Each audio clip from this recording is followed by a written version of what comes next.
Good afternoon. My name is Kate Singh. I am the Chief Communications Officer at the 4th Judicial District Attorney's Office. This morning at 7:15 a.m., a massive law enforcement response was initiated after a Colorado State Patrol trooper attempted to make a traffic stop along Highway 24 and was fired upon. The response escalated immediately. The Teller County Sheriff's Office put out a reverse 911 call, and the Colorado Bureau of Investigation sent out a blue alert with information regarding the suspect and the suspect vehicle. The Sheriff's Office implemented lockdowns in nearby areas.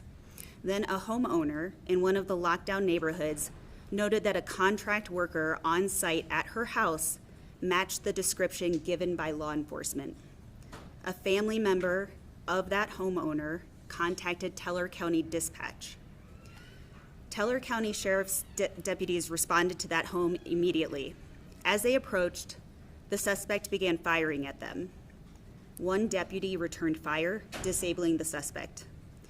Today, several representatives of the many law enforcement agencies that responded to the shootings are represented today and are prepared to make brief statements. Colonel Matthew Packard, Chief of Colorado State Patrol, Teller County Sheriff Jason Mikesell, Colorado Bureau of Investigation Director Armando Saldate III, Federal Bureau of Investigation Criminal Assistant Special Agent in Charge Brian Hewitt, and 4th Judicial District Attorney Michael Allen. Also here in support of our law enforcement agencies, Teller County Commissioners Eric Stone, Dan Williams, and Bob Campbell.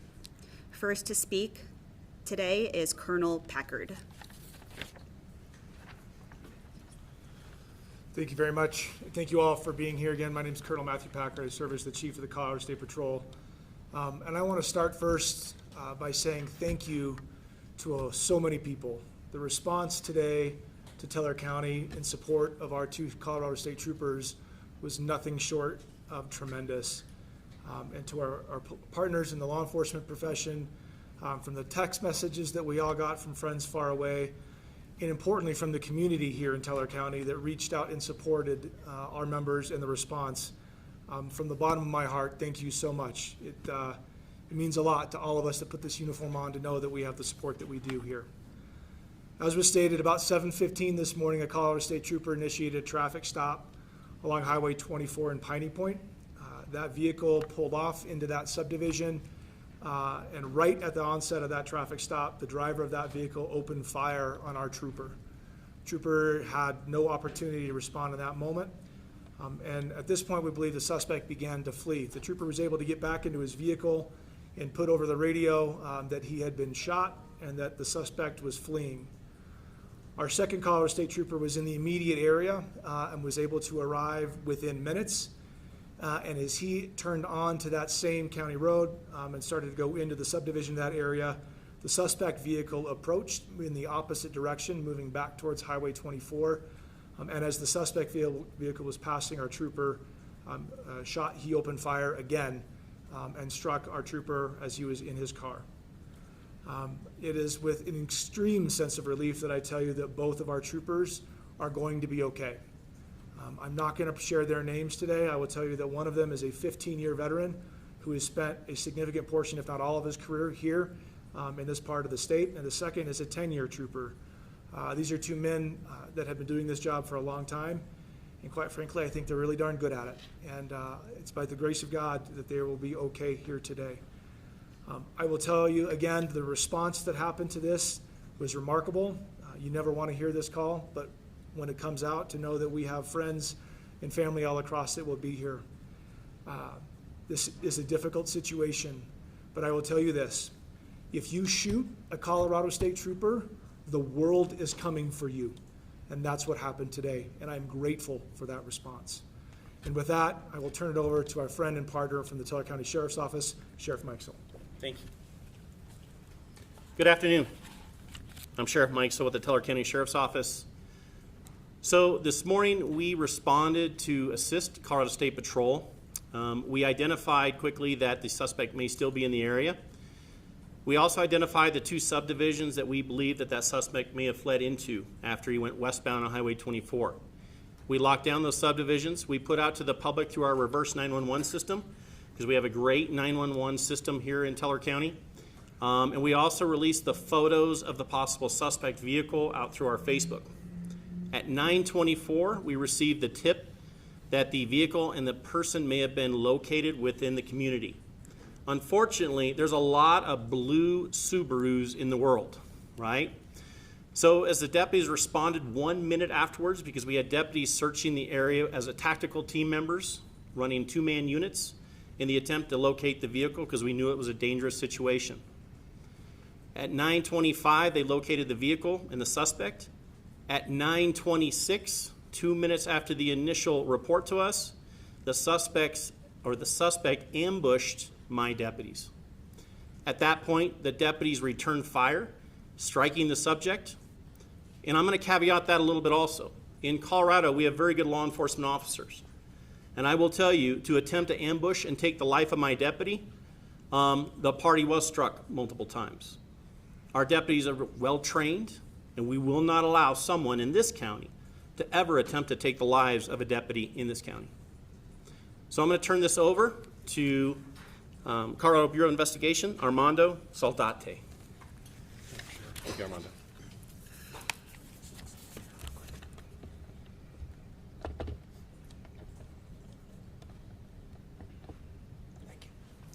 Thank you all. Thank you for your important coverage of this story and for the immediate information that was released upon us understanding what the suspect vehicle was in this case. This morning, that call came forward that Chief Packard talked about, where we were notified that 2 troopers had been shot in line of duty.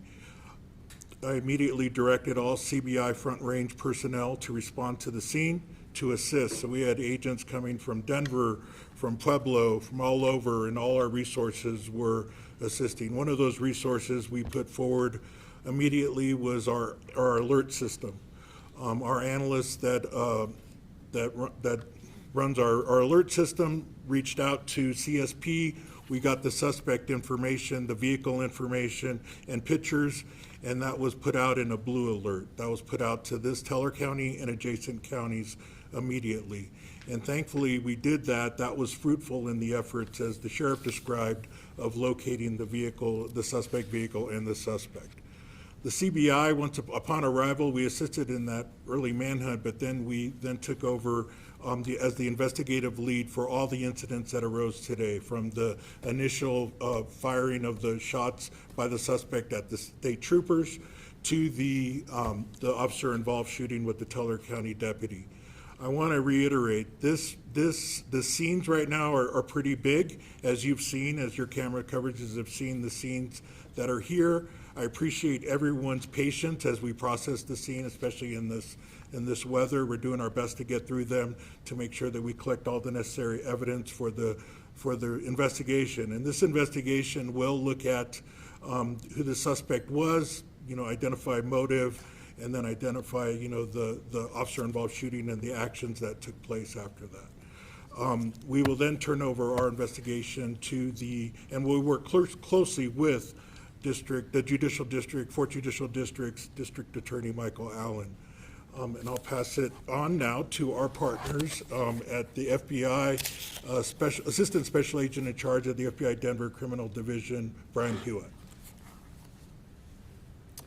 Thank you. Good afternoon.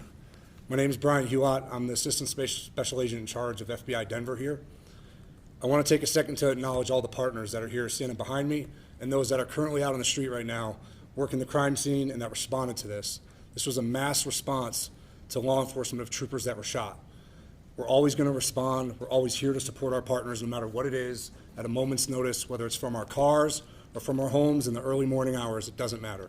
The FBI will be here and will continue to support the lead investigative agency as CBI and also help any other leads that come out of this to help in any way, shape, or form that we can. It's now a great opportunity to introduce Michael Allen, the District Attorney.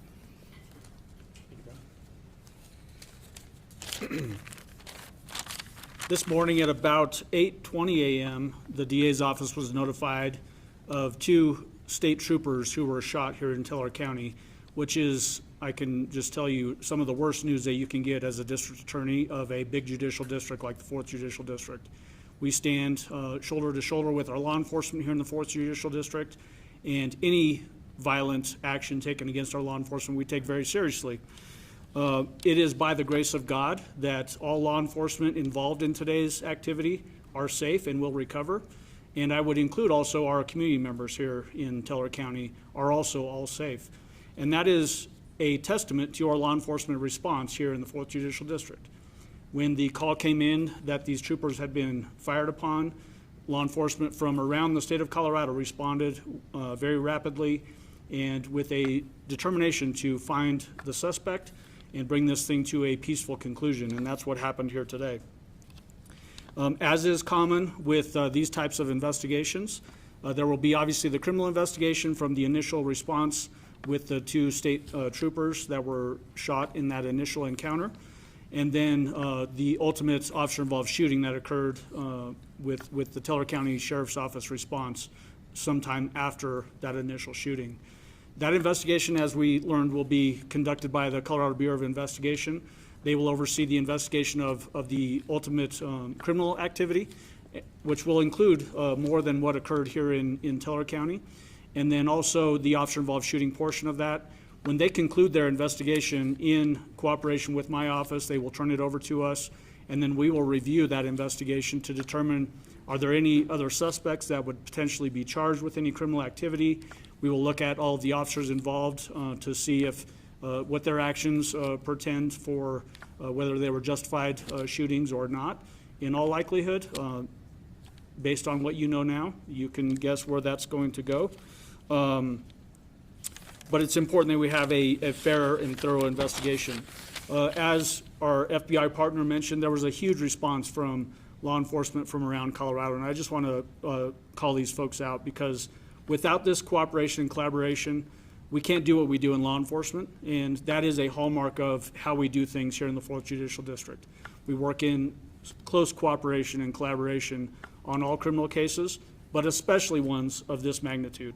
So we want to thank specifically the Colorado State Patrol, the Teller County Sheriff's Office, El Paso County Sheriff's Office, the Colorado Bureau of Investigation, the Federal Bureau of Investigation, Alcohol, Tobacco, and Firearms, the Drug Enforcement Agency, the United States Marshal's Office, the Douglas County Sheriff's Office, Colorado Springs Police Department, the Park County Sheriff's Office, and then also, last but not least, Charis Bible College, who opened up their campus and allowed us to use their location as a staging ground for today's investigative needs.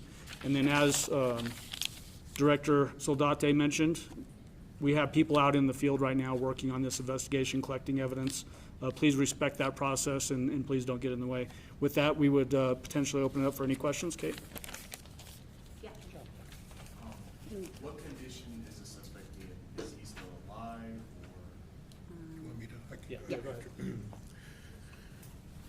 Yes, thank you for that question. Just for everyone, the question was, what condition is the suspect in? Is he still alive? I can say after the officer-involved shooting, the personnel on scene immediately rendered medical aid.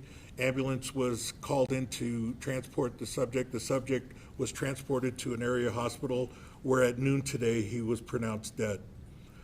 We do know his identification. We are waiting on identification from the coroner to release his name and for next of kin notification as well. What was the reason for him being, I'm assuming, getting pulled over? So I would just say, a lot of that's going to be determined in the investigation that CBI is going to conduct. So we're going to defer a lot of factual questions to allow that investigation to be carried out. So please give us patience as we work through that.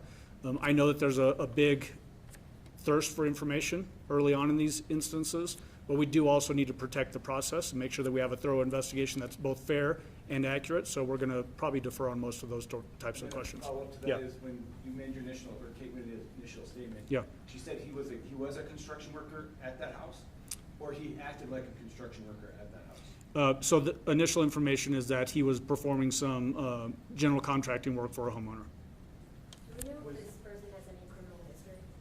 So that's going to be something we're going to defer to as we let this investigation unfold. We all saw A Flight for Life. Can anyone confirm whether Yes, I believe it was. Where was he taken? Which hospital was he taken? I believe it was in Colorado Springs. I don't think he ever left. Yeah. So it was really here, Pikes Peak Regional Hospital. So where the shooting occurred was close in proximity. He was transported to that hospital. There was plans for Flight for Life. That never was actually used. He was pronounced dead at the hospital here in Teller County. Do you guys, can you confirm that one of the troopers had serious injuries and we heard that he walked himself into the ER? Can you confirm that? I can tell you that one of our troopers was hit multiple times. Gunshots are serious wounds. Our second trooper was also shot. I would say a less serious wound. Both troopers actually, the scene was right across Highway 24 from the hospital. Both troopers actually drove themselves to the hospital and walked into the ER. Do you know where they were shot at on there? I'm not going to be that specific. You say multiple times. How many multiple times?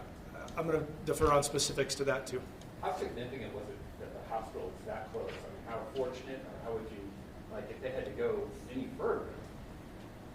Yeah, I'm not a doctor, so I can't say that, but I would tell you that I'm very grateful that there was a hospital right across the street.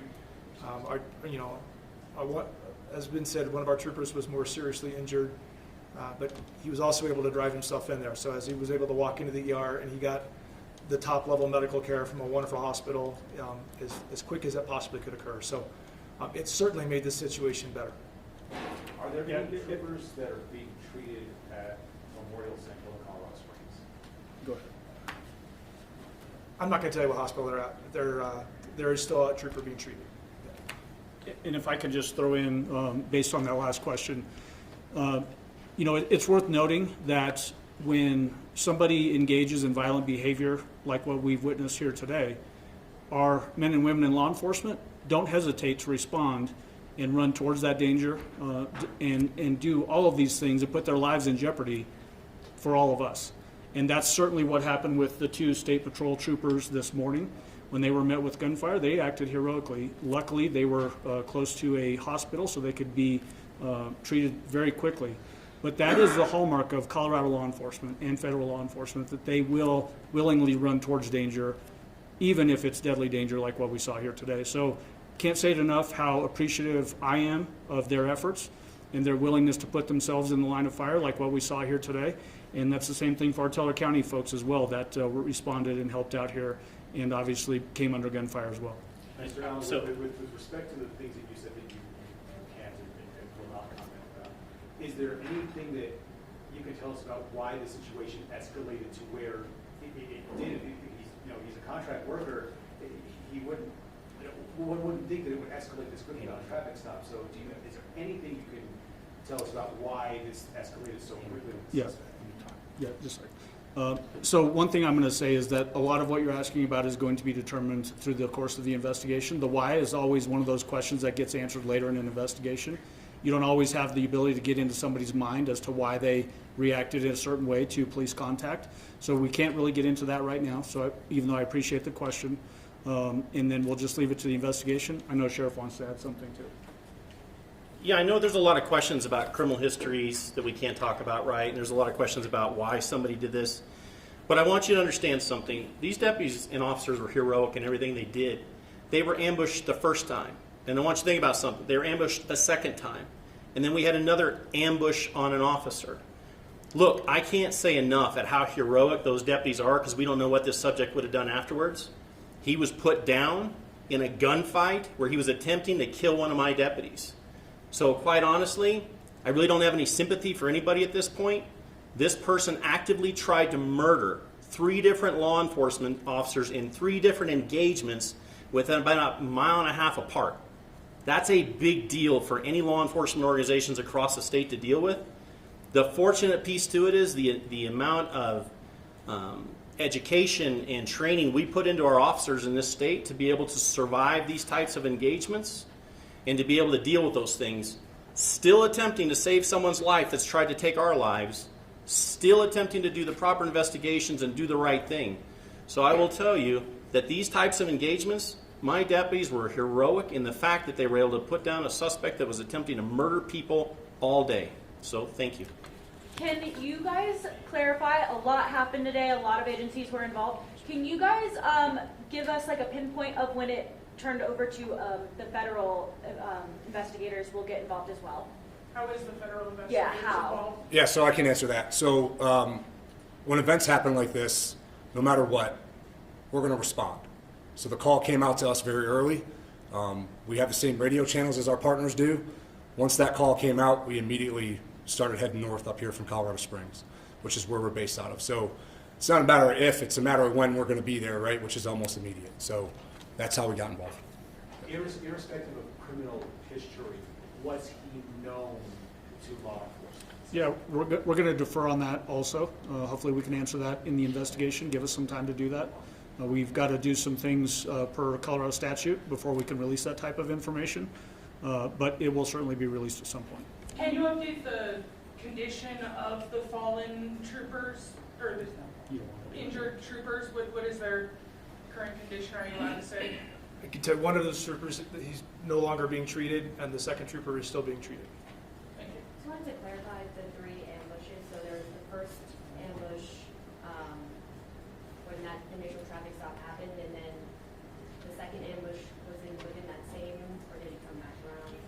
So the exact sequence of how the interactions happened will be determined through the investigation, but the first traffic stop occurs, there's a shooting there.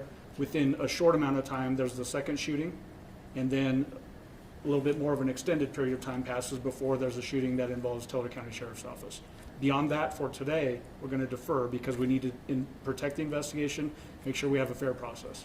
And clarifying, both troopers drove themselves to the hospital. That's right. Okay, and then walked. Can anyone clarify that? I think I have video of one of the state trooper vehicles with broken glass or a shattered window. Is that fair? I can tell you that 2 of our patrol cars did take gunfire. Is there any danger to the community at this point, and how can they assist you guys moving forward?